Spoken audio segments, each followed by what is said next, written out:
Kan Nabi SAW dalam banyak-banyak sembahyang sunat rawatib, dalam banyak-banyak sembahyang sunat qabliyah ba'diyah, 3 sembahyang yang Nabi dalam keadaan apapun, by hook or by crook, Nabi buat.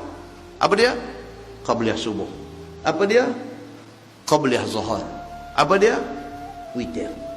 Kita baca hadis Nabi SAW cerita pasal sembahyang sunat, 3 sembahyang ni Nabi without fail, Nabi akan buat. Without fail, Nabi akan buat. Hatta ketika Nabi musafir, Nabi jamak dan kasarkan zuhur dan asar dia, qabliyah zuhur Nabi buat.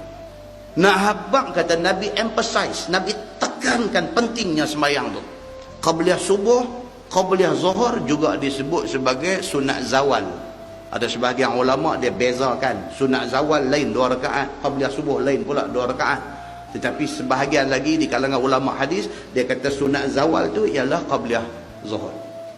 Dia kata sama, sembahyang yang sama 2 nama. Macam qabliyah subuh dengan sunat fajar, sama. Ada ulama membahagikan sunat fajar 2 rakaat, qabliyah subuh pula 2 rakaat. Buatlah hak mana kita rasa nak buat, jangan tak buat. Yang tu aja.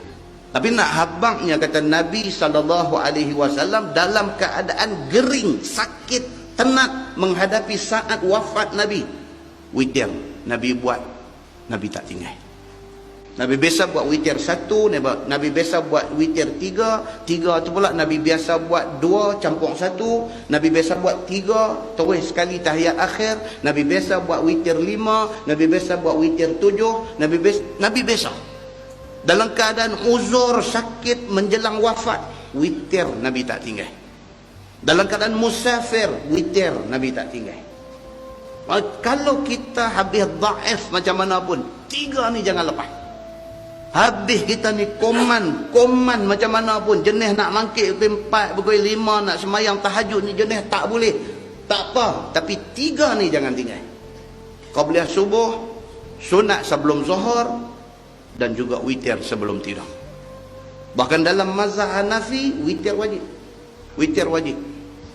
Kedai saya nak apply sijil halal, pihak audit daripada Jakir mai duk interview budak-budak kerja ni. Budak kerja ni depa ni India Muslim. Dia mai interview, depa tanya semayang ada berapa waktu, depa jawab 6. Sahabat-sahabat kita yang mai ni boleh tak? Apa ustaz, dia kata budak-budak semayang 6. Saya kata, Zat, hang tak faham ke mereka tak faham? Saya kata, hang tak faham. Mereka ni India Muslim, mereka Hanafi. Hanafi witir wajib. Hanafi witir wajib.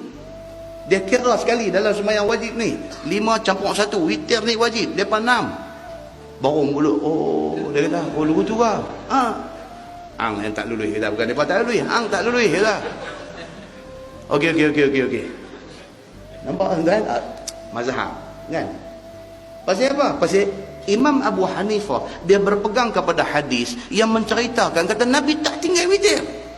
Imam Abu Hanifah dia pegang hadis tu. Hadis kata Nabi tidak pernah tinggal witir seumur hidup. Bagi dia wajib. Mujur mazhab Syafi'i tak kata wajib. Pasal apa? Pasal dalam duk kira 5 tu pun tergelincang lagi. Kalau kira 6 lagi teruk lagi kita ni. Muslimin dan muslimat yang dirahmati Allah sekalian. Nampak? Ini cerita dia. Muslimin dan muslimat yang dirahmati Allah sekalian.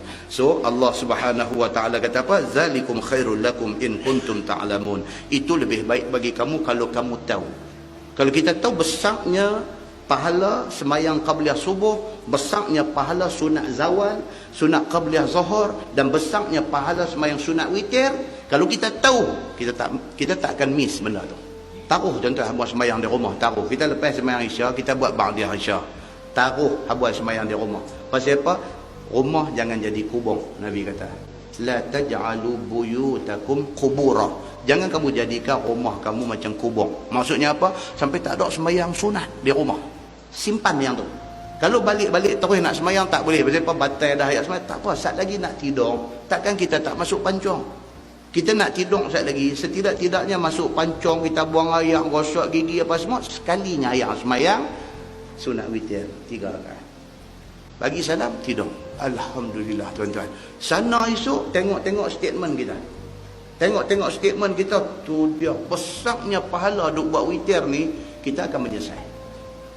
Awaklah aku umur 40 baru start buat witir. Kalaulah aku start masa umur 20, dia jadi macam tu.